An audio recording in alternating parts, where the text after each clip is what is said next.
ঘটনাটা আপনার হয়েছিল যে আমি কাজে গেছিলাম, কাজ থেকে বাড়ি এলাম, গেটের তালা খুলেছি, তো আমি দেখলাম ওরা দুজনে অটোর মধ্যে বসে আছে। তো কিছু আমার সন্দেহ হয়, আর বাচ্চাটাকে নিয়ে বুড়োটা বসে আছে অটোর ভিতরে, তো আমার সন্দেহ হয়। তো সন্দেহ হওয়ার কারণে আমি আমার গেটের দরজাটা দিয়ে ওনাদের ফলো করি, জানলা দিয়ে ফলো করে দেখছি যে নোংরামি করছে, ঠিক আছে, বাচ্চাটার সাথে। তখন আমি চিৎকার করে উঠি। চকোলেট বিস্কুটের লোভ দেখিয়ে শিশুকে যৌন হেনস্থা, হাতে নাতে পুরকর্মীকে ধরে উত্তম মধ্যম দিলেও জনতা, কামিয়ে দেওয়া হলো মাথার অর্ধেক চুল, কালি মাখিয়ে দেওয়া হলো মুখে।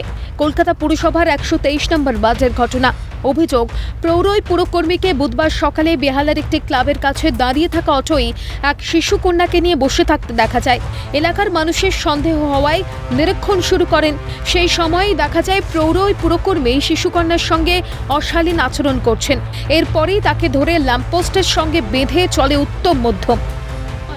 ঘটনাটা আপনার হয়েছিল যে আমি কাজে গেছিলাম, কাজ থেকে বাড়ি এলাম, গেটের তালা খুলেছি, তো আমি দেখলাম ওরা দুজনে অটোর মধ্যে বসে আছে। তো কিছু আমার সন্দেহ হয়, আর বাচ্চাটাকে নিয়ে বুড়োটা বসে আছে অটোর ভিতরে, তো আমার সন্দেহ হয়। তো সন্দেহ হওয়ার কারণে আমি আমার গেটের দরজাটা দিয়ে ওনাদের ফলো করি, জানলা দিয়ে ফলো করে দেখছি যে নোংরামি করছে, ঠিক আছে, বাচ্চাটার সাথে। তখন আমি চিৎকার করে উঠি। পরিষ্কার করছিল, মা কাজে চলে গেছে, বাচ্চাটাকে রেখে দিয়ে কাজে চলে গেছে। এতে মানে প্রায় দিনই আসে, চিপস দাও, লজেস দেয়, দেয়, দিয়ে ডেকে নিয়ে মানে করা হয়। কিছু কিছু বাড়ির পাশাপাশি আশেপাশের লোকজন বলেছে ওনাকে যে এইরকমভাবে আপনি এরকম ডাকবেন না, এরকম করবেন না, তাও উনি কথা শোনেননি। তারপরেও আজকে এই মানে বাজে জিনিসটা করে ফেলেছে। খবর পেয়ে পৌঁছন কলকাতা পুরসভার 123 নম্বর ওয়ার্ডের তৃণমূল কাউন্সিলর সুদীপ পল্লে। তো এটা দুর্ভাগ্যজনক ঘটনা। আমাদের কনজারভেন্সি স্টাফ যে কাজে এসে এইরকম একটা ঘটনা ঘটায়। দেখুন, 70-80 জন স্টাফ, আমরা তো সবাইয়ের উপরে এরকমভাবে নজর রাখতে পারি না কে কোথায় কী করছে। কিন্তু যখন আমরা ঘটনা শুনেছি, সঙ্গে সঙ্গে পুলিশকে ইনফর্ম করে তাকে অ্যারেস্ট করিয়েছি। আমরা পুলিশকে বলেছি যে শাস্তি হবার তার যেন হয়। বাবা মাকে বলেছি তারা কমপ্লেন করুক। ভগবানের আশীর্বাদে বড় কোনো দুর্ঘটনা ঘটে যায়নি। সব পাড়ার লোকেরা সবাই মিলে সঙ্গে সঙ্গে দেখতে পেয়ে গেছিলো বলে হাতে নাতে ধরে ফেলেছে। এটাই একটা বড় ব্যাপার।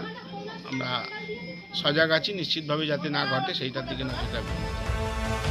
এমন ঘটনায় রাজ্যের নারী নিরাপত্তা নিয়ে ফের প্রশ্ন উঠছে, বাংলায় কি মেয়েরা সুরক্ষিত নয়? ঘটনাস্থলে উপস্থিত হয়ে তীব্র আক্রমণ শানিয়েছে বিজেপি। আমরা দেখছি বিগত দিনে পশ্চিমবঙ্গে দিনের পর দিন প্রত্যেক দিন একটা করে নারী নির্যাতনে আমরা খবর পাচ্ছি। তো আমরা কোথায় দাঁড়িয়ে আছি এটা পশ্চিমবঙ্গে? যেখানে 4 বছরের বাচ্চাটিও সুরক্ষিত নয়, সেখানে আমাদের মুখ্যমন্ত্রী মহিলা একজন। এই পশ্চিমবঙ্গে পরিবর্তন না হলে এরকম দিকে চারিদিকে আরও দিন যাবে, এরকমই হবে।